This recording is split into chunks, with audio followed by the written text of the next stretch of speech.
Damn.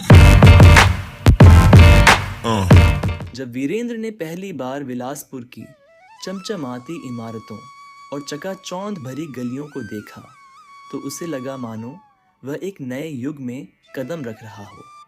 परंतु इस भव्यता के भीतर छिपे काले सच ने उसकी आत्मा को झकझोर कर रख दिया। अध्याय 3, संक्रमण का दर्पण।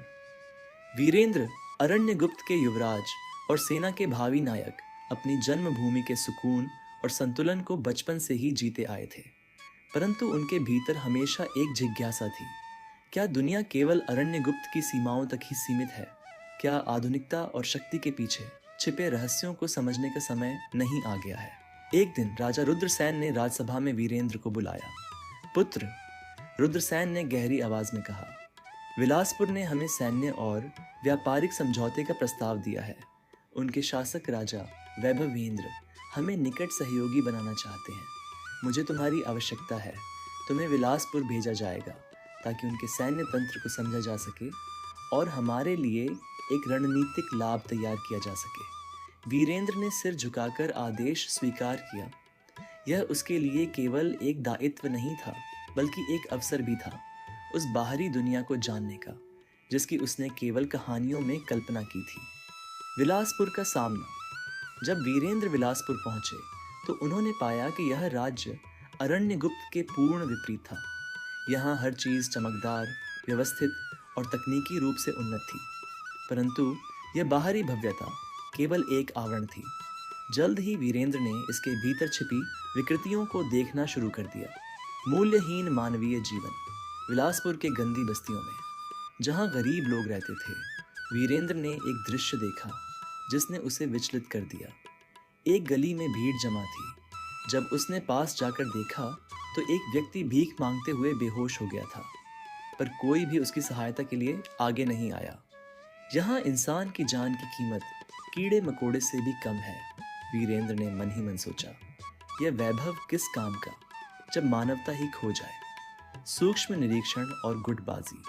राजा वैभवेंद्र ने वीरेंद्र को सैन्य निर्देशक का पद दिया ताकि वह विलासपुर की सैन्य रणनीतियों को समझ सके।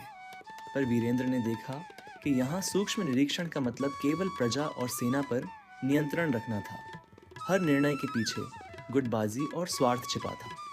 उच्च अधिकारी अपने व्यक्तिगत लाभ के लिए अपने अधीनस्थों का शोषण कर रहे थे। यहाँ हर कोई अपने ही स्वार्थ में डूबा हुआ है। यह शक्ति नहीं, यह एक धीमा विष है जो पूरे राज्य को खोखला कर रहा है। भ्रष्टाचार और आर्थिक असमानता। विलासपुर की जनता दो हिस्सों में बंटी हुई थी। एक ओर राजा और उसके करीबी जो विलासिता में डूबे हुए थे, और दूसरी ओर गरीब जिनके लिए 2 वक्त की रोटी भी सपना थी। वीरेंद्र ने देखा कि कैसे कर बढ़ाकर जनता को दबाया जा रहा था। यहाँ के अधिकारी रिश्वत को आय का मुख्य स्रोत मानते थे। एक दरबारी ने वीरेंद्र से मजाक में कहा, युवराज, यहाँ सफलता का मतलब है कि आप कितनी चतुराई से जनता से धन निकाल सकते हैं। यही हमारी परंपरा है।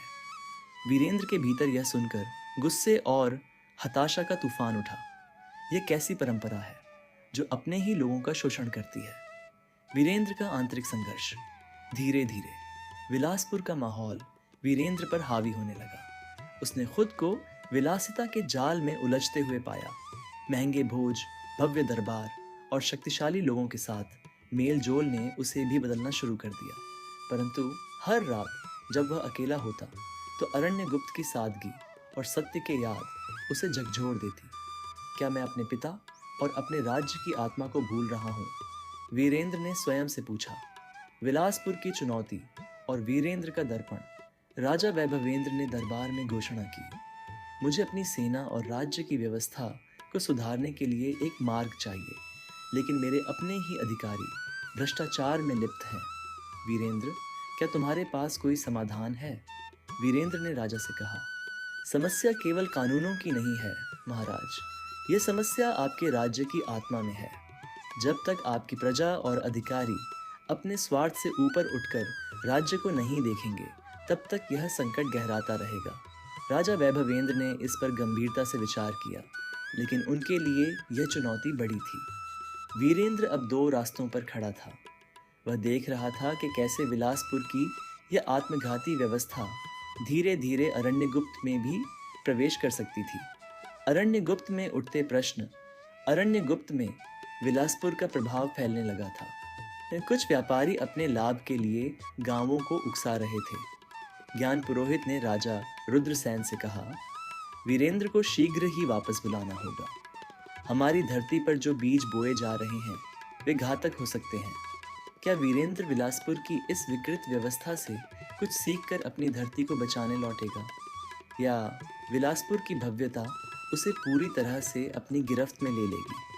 अगले अध्याय में वीरेंद्र का लौटना और अरण्यगुप्त की पहली बड़ी चुनौती।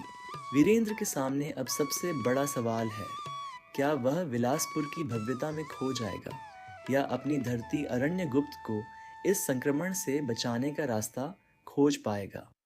जानने के लिए हमारे साथ जुड़ें अगले अध्याय में, और इस सफ़र में साथ रहने के लिए चैनल को सब्सक्राइब करें और वीडियो को लाइक करना न भूलें।